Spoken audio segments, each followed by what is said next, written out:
നമസ്കാരം. പോയ പകലിലെ ഏറ്റവും പ്രധാനപ്പെട്ട വാർത്തകളുമായി വാർത്താസിദ്ധിയിലേക്ക് പ്രിയ പ്രേക്ഷകർക്ക് സ്വാഗതം. ബീഹാർ വോട്ടർ പട്ടിക പരിഷ്കരണത്തിൽ തിരഞ്ഞെടുപ്പ് കമ്മീഷന് സുപ്രീം കോടതിയിൽ തിരിച്ചടി.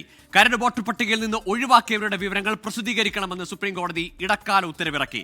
ഒഴിവാക്കിയതിന്റെ കാരണം വ്യക്തമാക്കണമെന്നും കോടതി തിരഞ്ഞെടുപ്പ് കമ്മീഷന് നിർദ്ദേശം നൽകി. ഒഴിവാക്കിയവരുടെ പട്ടിക പ്രസിദ്ധീകരിക്കേണ്ട ബാധ്യതയില്ല എന്ന നിലപാട് തെരഞ്ഞെടുപ്പ് കമ്മീഷൻ മയപ്പെടുത്തിയതോടെയാണ് സുപ്രീം കോടതി ഇടക്കാല ഉത്തരവ് പുറപ്പെടുവിച്ചത്. ഒഴിവാക്കിയ 65 ലക്ഷം വോട്ടർമാരുടെ വിവരങ്ങൾ ജില്ലാ തെരഞ്ഞെടുപ്പ് ഓഫീസറുടെ വെബ്സൈറ്റിൽ പ്രസിദ്ധീകരിക്കണം. പട്ടികയിൽ നിന്ന് ഒഴിവാക്കിയതിന്റെ കാരണവും കമ്മീഷൻ വ്യക്തമാക്കണം. പട്ടിക പ്രസിദ്ധീകരിച്ചാൽ ആ വിവരം പ്രാദേശിക പത്രങ്ങളിലൂടെയും മാധ്യമങ്ങളിലൂടെയും നൽകണം. ജില്ലാ തെരഞ്ഞെടുപ്പ് ഓഫീസർക്ക് സമൂഹമാധ്യമ അക്കൗണ്ട് ഉണ്ടെങ്കിൽ അതിലൂടെയും വിവരം ജനങ്ങളെ അറിയിക്കണം. തദ്ദേശ സ്ഥാപനങ്ങളിൽ ബൂത്ത് ലെവൽ ഓഫീസർ ബൂത്ത് തിരിച്ചുള്ള പട്ടിക പ്രദർശിപ്പിക്കണം. പരാതിയുള്ളവർക്ക് ആധാർ കാർഡിന്റെ പകർപ്പ് ചേർത്ത് പരാതി നൽകാമെന്നുമാണ് സുപ്രീം കോടതിയുടെ ഇടക്കാല ഉത്തരവ്. ജില്ലാ തലത്തിൽ വെബ്സൈറ്റുകൾ ഇല്ലെന്നായിരുന്നു ഹർജിക്കാർ വാദിച്ചത്. ഒഴിവാക്കിയവരുടെ പട്ടിക ജില്ലാ തലത്തിൽ പ്രസിദ്ധീകരിക്കാമെന്ന് തെരഞ്ഞെടുപ്പ് കമ്മീഷൻ അറിയിച്ചതോടെയാണ് ഇടക്കാല ഉത്തരവിലേക്ക് സുപ്രീം കോടതി എത്തിയത്. സുതാര്യത, വോട്ടർമാരുടെ ആത്മവിശ്വാസം കൂടുതൽ വർദ്ധിപ്പിക്കുമെന്നായിരുന്നു വിഷയത്തിൽ സുപ്രീം കോടതിയുടെ നിരീക്ഷണം. ആർ അച്യുതൻ, 24, ഡൽഹി. ലോക്സഭാ തെരഞ്ഞെടുപ്പിൽ തൃശൂരിൽ നടന്ന വോട്ടർ പട്ടിക ക്രമക്കേടിന്റെ കൂടുതൽ വിവരങ്ങൾ പുറത്ത്. ബി.ജെ.പി. ജില്ലാ കമ്മിറ്റി ഓഫീസിന്റെ മേൽവിലാസത്തിൽ വീട്ടു നമ്പർ പോലും ഇല്ലാതെ വോട്ടുകൾ ചേർത്തതിന്റെ തെളിവ് LDF സ്ഥാനാർത്ഥിയായിരുന്ന VS സുനിൽകുമാർ പുറത്തുവിട്ടു. ഇതിനിടെ തൃശൂർ അവിണിശ്ശേരി പഞ്ചായത്തിലെ വോട്ടർ പട്ടികയിൽ ബി.ജെ.പി. പ്രാദേശിക നേതാവിനെതിരെ ക്രമക്കേട് ആരോപണമുയർന്നു. ബി.ജെ.പിയുടെ തൃശൂരിലെ വിജയം കൃത്രിമമെന്ന് ആരോപിച്ചാണ് വോട്ടർ പട്ടിക ക്രമക്കേടിന്റെ പുതിയ തെളിവുകൾ LDF സ്ഥാനാർത്ഥിയായിരുന്ന VS സുനിൽകുമാർ പുറത്തുവിട്ടത്. വ്യാപകമായി ഈ മണ്ഡലത്തേതല്ലാത്ത വോട്ടർമാരെ ചേർക്കുകയുണ്ടായി. അത് ബി.ജെ.പിയുടെ ദീൻദയാൽ സ്മൃതി മന്ദിരത്തിൽ മാത്രം 10 വോട്ടുകൾ ബി.ജെ.പി. ചേർത്തിട്ടുണ്ട്. സുപ്രീം കോടതിയുടെ മേൽനോട്ടത്തിൽ അന്വേഷണം വേണമെന്നും സുനിൽകുമാർ ആവശ്യപ്പെട്ടു. സുരേഷ് ഗോപിയുടെ മൗനം അട്ടിമറിക്ക് നേതൃത്വം കൊടുത്തതിന്റെ ഭാഗമെന്ന് CPI സംസ്ഥാന സെക്രട്ടറി ബിനോയ് വിശ്വം കുറ്റപ്പെടുത്തി. ആരോപണങ്ങൾ തള്ളി ബി.ജെ.പി. ജില്ലാ നേതൃത്വം. തൃശ്ശൂരിലെ പാർട്ടി ഓഫീസുകളിൽ വർഷങ്ങളായിട്ട് താമസിക്കുന്നവർ അവരെല്ലാം വോട്ടവകാശം ഉപയോഗിച്ചിട്ടുണ്ടാവും. അതേസമയം തൃശൂർ അവിണിശ്ശേരി പഞ്ചായത്തിൽ വോട്ടർ പട്ടിക ക്രമക്കേടിന്റെ വിവരങ്ങൾ പുറത്തുവന്നു. 69-ാം നമ്പർ ബൂത്തിൽ 17 വോട്ടർമാരുടെ രക്ഷകർത്താവിന്റെ പേരിന്റെ സ്ഥാനത്ത് ബി.ജെ.പി. പ്രാദേശിക നേതാവാണ്. 20 വയസ്സ് മുതൽ 61 വയസ്സുവരെയുള്ളവരുടെ വോട്ടുകൾ ഇത്തരത്തിൽ ചേർത്തെന്നാണ് കണ്ടെത്തൽ. 24 തൃശൂർ. വയനാട്ടിൽ കള്ളവോട്ടുമായി ബന്ധപ്പെട്ട് ബി.ജെ.പി. നേതാവ് അനുരാഗ് ഠാക്കൂർ ചൂണ്ടിക്കാട്ടിയ ആരോപണങ്ങൾ തെറ്റെന്ന് തെളിഞ്ഞു. കണിയാമ്പറ്റ പഞ്ചായത്തിലെ ചൗണ്ടേരിയിൽ ഒരേ വീട്ടുപേരിൽ ഹിന്ദു മുസ്ലിം വിഭാഗങ്ങൾക്ക് വോട്ടുണ്ടെന്ന ആരോപണം വോട്ടേഴ്സ് തള്ളി. ചൗണ്ടേരി എന്ന വീട്ടുപേരിൽ വള്ളിയമ്മയ്ക്കും മറിയത്തിനും വോട്ട് വന്നതിലുള്ള യഥാർത്ഥ കാരണം ഇതൊരു സ്ഥലപ്പേരായതുകൊണ്ടാണ്. ചൗണ്ടേരി എന്നുള്ള പേരാണോ? ചൗണ്ടേരി വീട്ടുപേരാണോ? ചൗണ്ടേരി വീട്ടുപേരാണോ? ഈ നാടിന്റെ പേരാണെന്ന് പറയുന്നത്? ഈ നാടിന്റെ പേര് തന്നെ. അതിൽ എല്ലാ വിഭാഗത്തിൽപ്പെട്ട ആൾക്കാരുണ്ടോ? എല്ലാം ഉണ്ട്.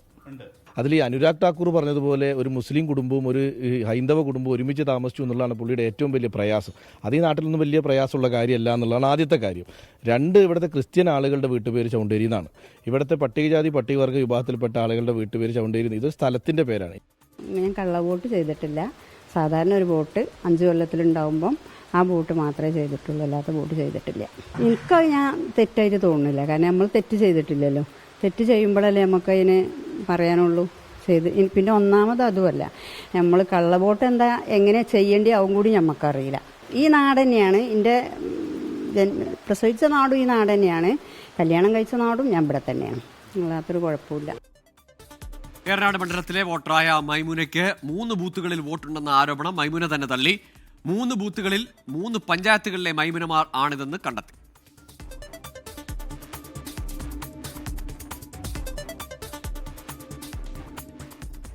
തദ്ദേശ തെരഞ്ഞെടുപ്പിനുള്ള വോട്ടർ പട്ടികയിൽ ക്രമക്കേട് വ്യാപകമെന്ന് പരാതി. എറണാകുളത്തും കാസർഗോട്ടും ഒരു കെട്ടിടത്തിന്റെ വിലാസത്തിൽ നിരവധി പേരെ ചേർത്തെന്നാണ് ആക്ഷേപം. വോട്ടർ പട്ടികയിലെ ക്രമക്കേട് ചൂണ്ടിക്കാട്ടി കോഴിക്കോട്, തൃശൂർ DCC ഘടകങ്ങൾ രംഗത്ത് വന്നു. തൃശൂർ ലോക്സഭാ മണ്ഡലത്തിലേക്ക് നടന്ന തെരഞ്ഞെടുപ്പിൽ ക്രമക്കേട് ആരോപണം ശക്തമായതിന് പിന്നാലെയാണ് തദ്ദേശ തെരഞ്ഞെടുപ്പിനുള്ള വോട്ടർ പട്ടികയെ ചൊല്ലിയും പരാതി. കാസർഗോഡ് കോടോം ബേളൂർ പഞ്ചായത്തിലെ 11-ാം വാർഡിൽ വോട്ടർ പട്ടികയിൽ വ്യാപക ക്രമക്കേടെന്നാണ് ആക്ഷേപം. ഒരു വീട്ടിൽ തന്നെ വ്യത്യസ്ത മതവിഭാഗങ്ങളിൽപ്പെട്ടവരും 0 എന്ന വീട്ടു നമ്പറിൽ വോട്ട് ചേർത്തവരും പട്ടികയിലുണ്ട്. ഒരേ കെട്ടിടത്തിന്റെ വിലാസത്തിൽ 15ഉം 11 പേർ വോട്ട് ചേർത്തെന്നും കണ്ടെത്തി. എറണാകുളം തൃക്കാക്കരയിൽ കള്ളവോട്ടുകളെന്ന പരാതിയുമായി എത്തിയത് LDF. ദേശീയ കവല എന്ന വാർഡിൽ ഒരേ വീട്ട് നമ്പറിൽ 59 വോട്ടുകളുണ്ടെന്നാണ് പരാതി. അതേസമയം കോഴിക്കോട് മാറാട് ഡിവിഷനിലെ വോട്ടർ പട്ടിക ക്രമക്കേടിൽ മുസ്ലിം ലീഗിന് പിന്നാലെ CPIM-നെതിരെ BJPയും രംഗത്തെത്തി. 49-ാം വാർഡിൽ കഴിഞ്ഞ തവണ 14 വോട്ടിന് BJP പരാജയപ്പെടാൻ കാരണം CPIM-ന്റെ കള്ളവോട്ടുകളാണെന്ന് ആരോപണം. ആക്ഷേപം അസംബന്ധമെന്നാണ് CPIM പ്രതികരണം. വോട്ടർ പട്ടിക ക്രമക്കേടിൽ അന്വേഷണം ആവശ്യപ്പെട്ട് തൃശൂർ DCC അധ്യക്ഷൻ ജില്ലാ കളക്ടർക്കും തെരഞ്ഞെടുപ്പ് കമ്മീഷനും പരാതി നൽകി. കോഴിക്കോട് കോർപ്പറേഷനിൽ 1,00,000-ഓളം വ്യാജ വോട്ടുകളുണ്ടെന്ന് DCC അധ്യക്ഷൻ അഡ്വക്കേറ്റ് K. പ്രവീൺകുമാറും ആരോപിക്കുന്നു. വിവിധ ബ്യൂറോകൾക്കൊപ്പം ന്യൂസ് ഡെസ്ക് 24. വോട്ടുകൊള്ള ആരോപണത്തിൽ കോൺഗ്രസിന്റെ രാജ്യവ്യാപക പ്രക്ഷോഭത്തിന് ഇന്ന് തുടക്കമാകും. DCC-കളുടെ നേതൃത്വത്തിൽ ഇന്ന് രാത്രി ഫ്രീഡം നൈറ്റ് മാർച്ച് നടത്തും. അതിനിടെ പ്രധാനമന്ത്രി നരേന്ദ്രമോദിയുടെ മണ്ഡലമായ വാരാണസിയിലെ വോട്ടർ പട്ടിക പുറത്തുവിടണമെന്ന ആവശ്യവുമായി കോൺഗ്രസ് രംഗത്തെത്തി. വോട്ട് ചോരി മുദ്രാവാക്യം മുഴക്കി സംസ്ഥാന തലങ്ങളിലേക്ക് പ്രതിഷേധം വ്യാപിപ്പിക്കുകയാണ് കോൺഗ്രസ്. വെറും തെരഞ്ഞെടുപ്പ് വിഷയമല്ല, ജനാധിപത്യത്തെയും ഭരണഘടനയെയും സംരക്ഷിക്കാനുള്ള പോരാട്ടമാണിത് എന്ന് രാഹുൽ ഗാന്ധി പറഞ്ഞു. वन मैन वन वोट का जो आइडिया है, संविधान को बचाने का जो आइडिया है, उसके लिए हम और हमारे साथ बिहार के सारे युवा एक साथ निकलेंगे और वोट चोरी को रोकने का काम करेंगे. നെഹ്റു കുടുംബത്തിനെതിരെ BJP വോട്ട് ക്രമക്കേട് ആരോപണം ഉയർത്തിയതിനു പിന്നാലെ പ്രധാനമന്ത്രിക്കെതിരെ കോൺഗ്രസ് രംഗത്തെത്തി. പ്രധാനമന്ത്രി കള്ളവോട്ട് കൊണ്ടാണ് ജയിച്ചത് എന്ന് കോൺഗ്രസ് വക്താവ് പവൻ ഖേര പറഞ്ഞു. BJP നേതാവ് അനുരാഗ് ഠാക്കൂറിന് വാർത്താസമ്മേളനത്തിന് വിവരങ്ങൾ നൽകിയത് തെരഞ്ഞെടുപ്പ് കമ്മീഷനാണെന്നും കോൺഗ്രസ് ആരോപിച്ചു. കള്ളവോട്ടിന് തെളിവുണ്ടെങ്കിൽ രേഖാമൂലം സമീപിക്കണമെന്നാണ് രാഹുൽ ഗാന്ധിക്ക് തെരഞ്ഞെടുപ്പ് കമ്മീഷന്റെ മറുപടി. 24 ഡൽഹി. 79-ാം സ്വാതന്ത്ര്യ ദിനാഘോഷത്തിനൊരുങ്ങി രാജ്യം. രാഷ്ട്രപതി ദ്രൗപദി മുർമു അല്പസമയത്തിനകം രാജ്യത്തെ അഭിസംബോധന ചെയ്യും. ഓപ്പറേഷൻ സിന്ദൂറിൽ പങ്കെടുത്ത വ്യോമസേന ഉദ്യോഗസ്ഥർക്ക് സർവോത്തം യുദ്ധ സേവാ മെഡൽ പ്രഖ്യാപിച്ചു. Vice chief of air staff Narmadeshwar Tiwari, western air commander Jitendra Mishra, air operations DG Avadhesh Bharti എന്നിവർക്കാണ് പുരസ്കാരം.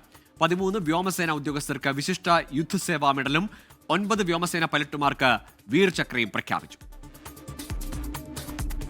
വാർത്താസന്ധ്യയിലേക്ക് വീണ്ടും. ജമ്മു കശ്മീരിലെ കിഷ്ത്വാരയിൽ മേഘവിസ്ഫോടനത്തെ തുടർന്നുണ്ടായ മിന്നൽ പ്രളയത്തിൽ 33 പേർ മരിച്ചു. 100-ലധികം ആളുകളെ കാണാതായതായും മരണസംഖ്യ ഇനിയും ഉയരാൻ സാധ്യതയുണ്ടെന്നും ജില്ലാ ഭരണകൂടം അറിയിച്ചു. ദുരന്തത്തിൽ രാഷ്ട്രപതിയും പ്രധാനമന്ത്രിയും അനുശോചനം അറിയിച്ചു. കിഷ്ത്വാറിലെ ചൊസ്ദി മേഖലയിൽ പെയ്തിറങ്ങിയ ദുരന്തത്തിൽ പൊലിഞ്ഞത് 33 ജീവൻ. മജയിൽ മാത തീർത്ഥാടകർക്കായി തയ്യാറാക്കിയ സമൂഹ അടുക്കള മിന്നൽ പ്രളയത്തിൽ പൂർണ്ണമായി ഒലിച്ചുപോയി. ഭക്ഷണം കഴിക്കാൻ കാത്തുനിന്ന 100 കണക്കിന് തീർത്ഥാടകരെ കുത്തിയൊലിച്ചെത്തിയ പ്രളയജലത്തിൽ കാണാതായി. മരണസംഖ്യ ഇനിയും ഉയർന്നേക്കാമെന്ന് ജില്ലാ ഭരണകൂടം അറിയിച്ചു. കാലാവസ്ഥ പ്രതികൂലമായതിനാൽ വ്യോമമാർഗം രക്ഷാപ്രവർത്തനം സാധിക്കുന്നില്ല. ദ്രുതകർമ്മ സേനയും സൈന്യവും സംയുക്തമായാണ് രക്ഷാപ്രവർത്തനങ്ങൾക്ക് നേതൃത്വം നൽകുന്നത്. കേന്ദ്ര ആഭ്യന്തരമന്ത്രി അമിത്ഷാ ജമ്മുകശ്മീർ ലഫ്റ്റനന്റ് ഗവർണറുമായും മുഖ്യമന്ത്രിയുമായും ഫോണിൽ സംസാരിച്ച് സ്ഥിതിഗതികൾ വിലയിരുത്തി. ഗാന്ദർബൽ ജില്ലയിലെ നാരാനാഗിലും മേഘവിസ്ഫോടനമുണ്ടായി. മറ്റു ഉത്തരേന്ത്യൻ സംസ്ഥാനങ്ങളിലും മഴക്കെടുതി തുടരുകയാണ്. ഡൽഹിയിൽ കൽക്കാജിയിൽ കൂറ്റൻ മരം കടപുഴകി ബൈക്ക് യാത്രികന് ദാരുണാന്ത്യം. ഹിമാചലിലെ കിന്നറിലും ഗൻവിഘട്ടിലും മിന്നൽ പ്രളയത്തിൽ നിരവധി കെട്ടിടങ്ങളും വീടുകളും തകർന്നു. 24 ഡൽഹി. ഇന്ന് കലാലയങ്ങളിൽ വിഭജന ഭീതി ദിനമായി ആചരിക്കണമെന്ന ചാൻസലറായ ഗവർണറുടെ നിർദ്ദേശം നടപ്പായില്ല. കാസർഗോഡ് കേന്ദ്ര സർവകലാശാല ഉൾപ്പെടെ ഏതാനും കലാലയങ്ങളിൽ മാത്രമായി ദിനാചരണം ഒതുങ്ങി. പലയിടത്തും സംഘർഷമുണ്ടായി. ഇന്ന് ക്യാമ്പസുകളിൽ വിഭജന ഭീതി ദിനമായി ആചരിക്കണമെന്ന ഗവർണറുടെ നിർദ്ദേശം സംസ്ഥാന സർക്കാർ തള്ളിയിരുന്നു. എന്നാൽ കാസർഗോഡ് കേന്ദ്ര കേരള സർവകലാശാലയിലും ജില്ലയിലെ ഏതാനും കലാലയങ്ങളിലും ABVP ദിനാചരണം നടത്തി. Kasaragod ABVP SFI സംഘർഷമുണ്ടായി.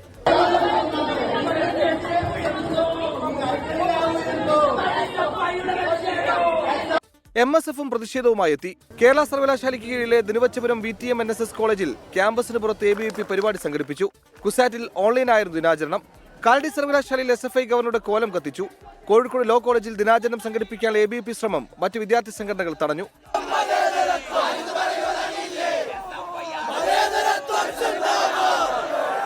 കാലിക്കറ്റ് സർവകലാശാലയിൽ വിഭജന ഭീതി ദിനാചരണം സംഘടിപ്പിക്കാനുള്ള എംപ്ലോയീസ് സെന്ററിന്റെ നീക്കം സംഘർഷത്തിനിടയാക്കി.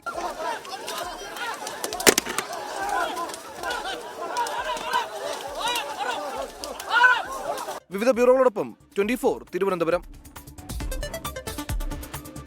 24 ബിഗ് ബ്രേക്കിംഗ്. ചേർത്തലയിലെ തിരോധാന കേസുകളിൽ നിർണായക വെളിപ്പെടുത്തൽ. കടക്കരപ്പള്ളി സ്വദേശിനി ബിന്ദു പത്മനാഭനെ സെബാസ്റ്റ്യനും സുഹൃത്തും ചേർന്ന് കൊലപ്പെടുത്തിയെന്ന് അയൽവാസിയായ വീട്ടമ്മ 24-നോട് പറഞ്ഞു.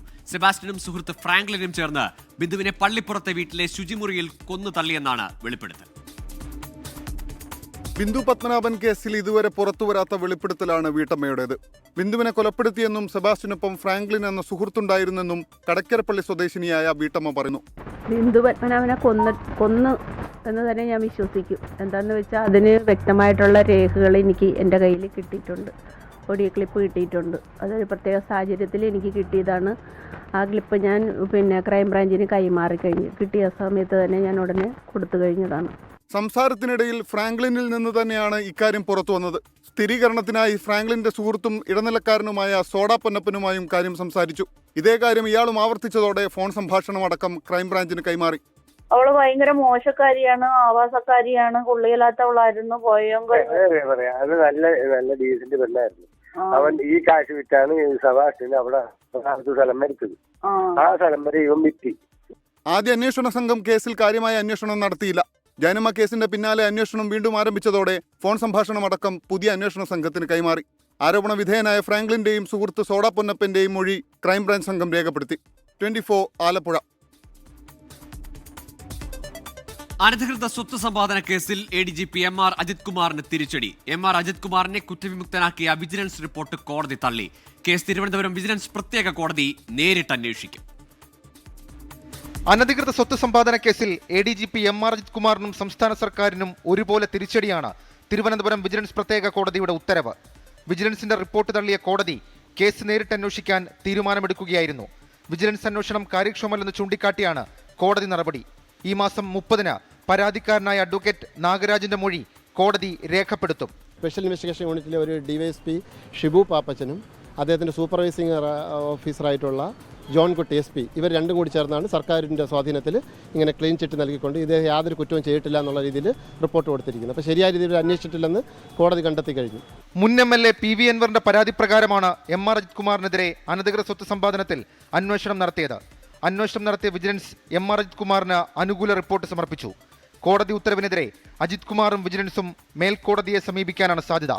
24 തിരുവനന്തപുരം. വാർത്താസന്ധ്യയിലേക്ക് വീണ്ടും. പോലീസ് കസ്റ്റഡിയിലും കൊലവിളിയുമായി പാലക്കാട് നെന്മാറ ഇരട്ടക്കൊലക്കേസ് പ്രതി ചെന്താമര. തനിക്കെതിരെ മൊഴി നൽകിയിട്ടുണ്ടെങ്കിൽ ഭാര്യയാണെങ്കിലും ജീവിതം തുലയ്ക്കുമെന്നാണ് ഭീഷണി. കോടതിയിൽ ഹാജരാക്കുമ്പോൾ 24-നോടായിരുന്നു ചെന്താമരയുടെ പ്രതികരണം. 24 എക്സ്ക്ലൂസീവ്. 2019 സജിത കൊലപാതക കേസിൽ കോടതിയിൽ ഹാജരാക്കുമ്പോഴായിരുന്നു പോലീസ് കസ്റ്റഡിയിലുള്ള ചെന്താമരയുടെ വെല്ലുവിളി. ഇന്ന് ഭാര്യ വിലാസിനിയും ചെന്താമരക്കെതിരെ മൊഴി നൽകിയിരുന്നു. ഇതിനുശേഷം പുറത്തിറങ്ങിയപ്പോഴായിരുന്നു ഭാര്യയല്ല ആരായാലും തന്റെ കുടുംബം ഇല്ലാതാക്കാൻ നോക്കിയാൽ തുലയ്ക്കുമെന്ന പ്രതികരണം. എന്റെ കുടുംബത്തിൽ നശിപ്പിച്ചവൻ ഞാൻ തുലയ്ക്കും. അത് ആരെയാണ് ശരി. എന്റെ കുടുംബത്തിൽ നശിപ്പിച്ചു. അത് ആരാണെന്ന് പറഞ്ഞാൽ അവര് ഇല്ലാണ്ടാക്കും. ഞാൻ വീഴുവാനാണ്. മനസ്സിലായ 3 കൊലപാതകങ്ങൾ ചെയ്ത ചെന്താമരയ്ക്ക് ജയിൽവാസത്തിനിടയിലും ഒരു മനസ്താപവും വന്നിട്ടില്ല എന്ന് തെളിയിക്കുന്നതാണ് പ്രതികരണം. ചെന്താമരയെ ഇപ്പോഴും ഭയക്കുന്നുണ്ട് എന്നാണ് നാട്ടുകാരുടെ പ്രതികരണം. അങ്ങനെ പ്രതികരിച്ചതിനുള്ളത് ഞാൻ ഒരു പ്രാവശ്യം കംപ്ലൈന്റ് കൊടുത്തിട്ട് ഇവളെ കൊല്ലും, ഞാൻ കൊല്ലും. അവള് പറഞ്ഞ ബോയന്മാരിന് ഒരെണ്ണത്തിന് ഞാൻ വെളിയിലിറങ്ങിയ വിടില്ല എന്ന്. ജോൺ വർഗീസിനും രാജീവ് സുദേവിനുമൊപ്പം ശ്രീജിത് ശ്രീകുമാരൻ. 24 ഇംപാക്ട്. തൃക്കാക്കര കൊച്ചിൻ പബ്ലിക് സ്കൂളിൽ 5ാം ക്ലാസ്സുകാരനെ ഇരുട്ടുമുറിയിൽ നിർത്തിയെന്ന 24 വാർത്തയിൽ ഇടപെട്ട് വിദ്യാഭ്യാസ മന്ത്രി വി ശിവൻകുട്ടി. മന്ത്രി അടിയന്തര റിപ്പോർട്ട് തേടി. വൈകിയെത്തിയ കുട്ടിയെ ഇരുട്ടുമുറിയിൽ ഇരുത്തുകയും ടീച്ചർ നൽകുമെന്ന് ഭീഷണിപ്പെടുത്തുകയും ചെയ്തെന്നാണ് പരാതി. ആദ്യം എന്നെ ഇവിടെ 2 റൗണ്ട് ഓടിപ്പിച്ച് അല്ലയിച്ചായ കുട്ടികളാ. ആദ്യം കൊണ്ടിരുത്തിയത് ഒട്ടും വെളിച്ചമൊന്നും ഇല്ലാത്ത ഒരു മുറി കൊണ്ടിരുത്തി. 8:30 ആരംഭിക്കുന്ന ക്ലാസ്സിലെത്താൻ 5 മിനിറ്റ് വൈകിയെന്ന് ആരോപിച്ചാണ് കുട്ടിയെ ഇരുട്ടുമുറിയിൽ ഇരുത്തിയത്. ഞങ്ങൾ പൈസ മുടക്കി പഠിപ്പിക്കണതല്ലോ. ചിലപ്പോൾ ഒരു നേരമൊക്കെ ചിലപ്പോൾ ഇത്തിരി വൈകിന്നൊക്കെ ഇരിക്കും. അവർക്ക് അത് അഡ്ജസ്റ്റ് ചെയ്ത് കയറ്റി ഇരുത്തിയാൽ മതി. നടപടിക്കെതിരെ സ്കൂളിൽ വിദ്യാർത്ഥി യുവജന സംഘടനകൾ പ്രതിഷേധമുയർത്തി. നടപടി അംഗീകരിക്കാൻ കഴിയാത്തതാണെന്ന് വിദ്യാഭ്യാസ മന്ത്രി വി ശിവൻകുട്ടി. ഇതിനെ സംബന്ധിച്ചിടത്തോളം അന്വേഷിക്കുന്നതിന് വേണ്ടി വിദ്യാഭ്യാസ ഡെപ്യൂട്ടി ഡയറക്ടറെ ചുമതലപ്പെടുത്തി. നാളെ വിവരം കിട്ടിക്കഴിഞ്ഞാൽ ഒരു വിട്ടുവീഴ്ചയില്ലാത്ത നടപടി സ്വീകരിക്കും. പരാതിയിൽ സ്കൂളിന്റെ പ്രതികരണം ഇങ്ങനെ: ഇത് 5ാം തവണയാണ് ലേറ്റായിട്ട് വന്നപ്പോൾ ഫാദറിനോട് ഈ റൂളിനെ പറ്റി പറഞ്ഞപ്പോൾ ഫാദറാ പറഞ്ഞ് എങ്ങനെയാണെങ്കിൽ നമുക്ക് TC തന്നേക്കുന്നത്. സ്കൂൾ പ്രിൻസിപ്പലിനെ സസ്പെൻഡ് ചെയ്യണമെന്നാവശ്യപ്പെട്ട് വിദ്യാർത്ഥിയുടെ പിതാവ് പോലീസിനും സ്കൂൾ മാനേജ്മെന്റിനും പരാതി നൽകി. 24 കൊച്ചി. വയനാട് സുൽത്താൻ ബത്തേരി ഹേമചന്ദ്രൻ കൊലപാതകത്തിൽ കേസ് അട്ടിമറിക്കാൻ ശ്രമം നടക്കുന്നുവെന്ന് കുടുംബം. 1.5 മാസമായിട്ടും DNA പരിശോധനാ ഫലം പുറത്തുവിടാത്തതിൽ ദുരൂഹതയുണ്ടെന്ന് ഭാര്യ സുബിഷ 24നോട് പറഞ്ഞു. വിഷയത്തിൽ മുഖ്യമന്ത്രിക്കും ജില്ലാ പോലീസ് മേധാവിക്കും പരാതി നൽകി. 24 എക്സ്ക്ലൂസീവ്. ഹേമചന്ദ്രന്റെ മരണം സ്ഥിരീകരിച്ചിട്ട് 1.5 മാസം പിന്നിടുന്നു. DNA പരിശോധനയ്ക്കായി ഹേമചന്ദ്രന്റെ മക്കൾ, അമ്മ എന്നിവരുടെ രക്തസാമ്പിൾ പരിശോധനക്കയച്ചെങ്കിലും ഇതുവരെ ഫലം പുറത്തു വന്നിട്ടില്ല. കണ്ണൂർ ലാബിലാണ് പരിശോധന നടക്കുന്നത്. ഫലം എത്രയും വേഗം പുറത്തുവിടണമെന്നും കേസ് അട്ടിമറിക്കാൻ ശ്രമമുണ്ടെന്നും ഹേമചന്ദ്രന്റെ ഭാര്യ സുബിഷ. ജൂൺ 28-നാണ് ഞങ്ങൾ അറിഞ്ഞത്, മരിച്ച വിവരം അറിഞ്ഞത്.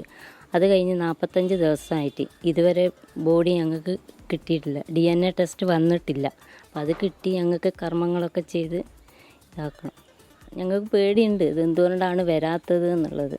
മുഖ്യപ്രതി നൌഷാദ് സ്വാധീനമുള്ള ആളാണെന്നും കേസിന്റെ തുടക്കത്തിലെ ആവേശം പുതിയ അന്വേഷണ സംഘത്തിനില്ലെന്നും കുടുംബം ആരോപിച്ചു. വിഷയത്തിൽ കുടുംബം മുഖ്യമന്ത്രിക്കും ജില്ലാ പോലീസ് മേധാവിക്കും പരാതി നൽകി. 1.5 വർഷം മുൻപ് കോഴിക്കോട് നിന്ന് കാണാതായ വയനാട് ബത്തേരി സ്വദേശി ഹേമചന്ദ്രന്റെ മൃതദേഹം നീലഗിരിയിലെ വനത്തിൽ കുഴിച്ചുമൂടിയ നിലയിൽ കണ്ടെത്തുകയായിരുന്നു. കേസിലെ മുഖ്യപ്രതി നൌഷാദ് അടക്കമുള്ളവർ റിമാൻഡിലാണ്. ഷഹദ് റഹ്മാൻ, 24 കോഴിക്കോട്. ഇനി നോക്കാം ചില വാർത്തകൾ ചുരുക്കത്തിൽ. സംഘം ചേർന്ന് തട്ടിക്കൊണ്ടുപോയ മലപ്പുറം പാണ്ടിക്കാട് സ്വദേശിയും പ്രവാസി വ്യവസായിയുമായ വട്ടിപ്പറമ്പത്ത് ഷമീറിനെ കൊല്ലത്ത് നിന്ന് പോലീസ് കണ്ടെത്തി. തട്ടിക്കൊണ്ടുപോയ 5 അംഗ സംഘത്തെ പോലീസ് പിടികൂടി. കോതമംഗലത്തെ 23-കാരി ആത്മഹത്യ ചെയ്ത സംഭവത്തിൽ കൂടുതൽ പേരെ പ്രതി ചേർത്ത അന്വേഷണ സംഘം. 1-ാം പ്രതി റമീസിന്റെ പിതാവ് റഹീം, മാതാവ് ഷെരീഫ എന്നിവരെ 2ഉം 3ഉം പ്രതികളായും റമീസിന്റെ സുഹൃത്ത് സഹദിനെ 4-ാം പ്രതിയായും ഉൾപ്പെടുത്തിയാണ് പ്രതിപട്ടിക പുതുക്കിയത്. കോഴിക്കോട് ഫറോക്ക് പോലീസ് സ്റ്റേഷനിൽ കസ്റ്റഡിയിലിരിക്കെ ചാടിപ്പോയ പ്രതി പിടിയിൽ. ഫറോക്ക് ചന്ത സ്കൂൾ പരിസരത്ത് വെച്ചാണ് ഇന്ന് പുലർച്ചെ പിടിയിലായത്.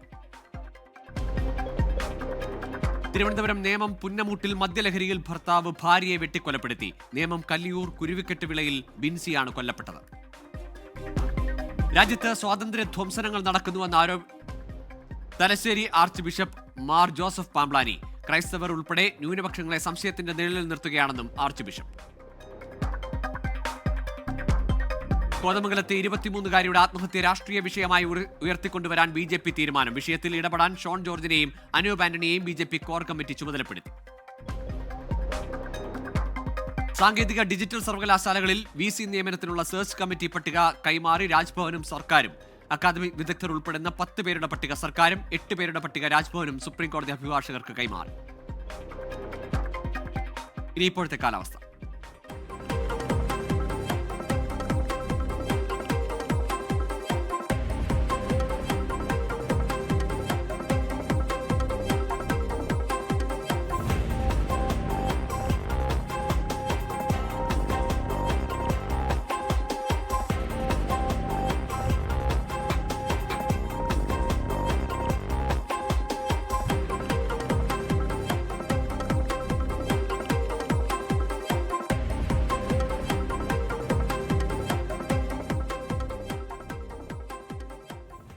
ഇതോടെ വാർത്താസന്ധ്യ പൂർണ്ണമാകുന്നു. ഇനി പൊതുജനം കഴുതയിലെ ചേർന്ന പരിപാടി കാണാം. ഹാഷ്മി താജ് ഇബ്രാഹിം എത്തും. നമസ്കാരം.